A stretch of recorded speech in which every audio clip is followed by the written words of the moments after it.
నేను ఇచ్చింది కేసీఆర్ కాదంటే కదా నువ్వు చేసేది. నేనే చెప్తున్నా కేసీఆర్ ఇచ్చిందని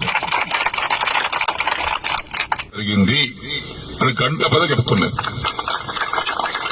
ఎవరు నాకు చెప్పాల్సిన అవసరం లేదు, నేనే సాక్ష్యం. అన్నం పెట్టుకుని మరుస్తారా? కష్టం కదా. అయితే రాజకీయ పరిణామాల వల్ల కొంతమంది దౌర్భాగ్యాలు చేసినటువంటి బాధల వల్ల నేను కొంత నిర్ణయం తీసుకుని మారాల్సి వచ్చింది. అన్ని హామీ ఇస్తున్నా, 6 మాసాల్లో కూడా పూర్తి చేస్తాను. ఇవన్నీ కండువ కప్పుకున్నా. ఆ కండువ కూడా జాతీయ కండువ కప్పుకున్నా. నయమైంది. ఈ కోర్టు కేసులు ఉన్నాయి మా మీద కోర్టు కేసులు నడుస్తున్నాయి. అరే చేతి గుర్తు కండువ కప్పుకోలేదు బాబు, ఇందిరమ్మ బొమ్మతో కప్పుకోలేదు, జాతీయ కండువ మోదీ కూడా కప్పుకోలేడు ప్రధానమంత్రి, అది కప్పుకోరా చెప్పిన. అసలు ఆ కథ వేరు లీగల్ గా. ఇప్పుడు ఈ పరిస్థితిలో మనం ఇక్కడ ఆగినాం. దానికి కొంతమంది రకరకాలుగా మాట్లాడుతారు. తర్వాత మొన్న నవంబర్ 7 తారీఖు నాడు సీఎం గారి మీటింగ్ అయితే పోయినా. అందరు ఎమ్మెల్యేలకు మాట్లాడుతుంటే మాకు కూడా తెలిసాడు. అది ఫిరాయింపుదారుల ఎమ్మెల్యే మీటింగ్ పెడితే అందరు పోయినాం. మీటింగ్ అయినాక విడివిడిగా మాట్లాడిపోయినాం. పొంగులేటి శ్రీనివాస్ రెడ్డి కూర్చున్నాడు, బట్టివి కూర్చున్నాడు ఆయన పొలిటికల్ ఆ ఛాంబర్లో. నేను పోయి శ్రీనివాస్ రెడ్డి అన్నాం, రేవంత్ రెడ్డి గారు లేచాడు, కూర్చోసేనని అన్నాడు. ఒకటి అడిగితే సమాధానం చెప్పినా కూర్చుంటా అన్నా.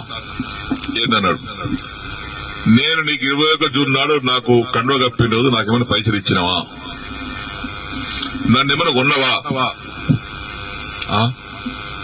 కట్లతో సినాన్న కొన్నావా చెప్పు, నాకేమైనా ఇద్దరు ఉన్నారు, నన్ను ఏమన్నా నా ఎమ్మెల్యేషిప్ కొన్నావా, నన్ను కొన్నావా చెప్పు, నేను అమ్ముడు పోయినా నీకే చెప్పినా. లేదు పోలేదు, ఇయ్యలేదు. నేను దేనికోసం వచ్చినా, ఈ సమస్య కోసం వచ్చినా.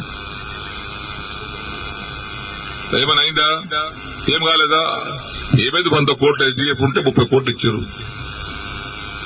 తర్వాత బంద్. దగ్గర 70 కోట్లు డబుల్ బెడ్రూమ్ ఉంటే 20 కోట్లు ఇచ్చి, 25 కోట్లు ఇచ్చి, 45 కోట్లు ఇవ్వాలి. బంద్. పనులన్నీ పేమెంట్ లేక ఆగిపోతున్నాయి. ఆ కాంట్రాక్ట్ పని చేయమంటే పేమెంట్ ఇవ్వమని అంటున్నాడు. దవాఖాన బాన్సుడు బంద్ అయింది, కోర్టు బంద్ అయింది. సిద్ధపరిసర వారి కాంట్రాక్ట్ 40 కోట్లు ఇవ్వాలి, వాడు బంద్ చేసిండు. మరి వీటి కోసం వచ్చినాయి కదా నేను. లేదా బట్టి గారు సీనన్న దగ్గరికి ఇలా లిస్ట్ మొత్తం తీసుకోండి, ఆ లిస్టు తీసుకొని 2 సార్లు ఇచ్చేయండి, ఒకసారి కాదు కానీ. ఇక పొంగులేటి గారు ఆ లిస్ట్ తీసుకోండి, 2 సార్లు మీరు ఇచ్చేయండి. ఇచ్చిన తెల్లారి ఫోన్ చేస్తే బట్టి లేబట్టాడు, పొంగులేటి లేబట్టాడు. ఏమని చెప్పుకోను నేను.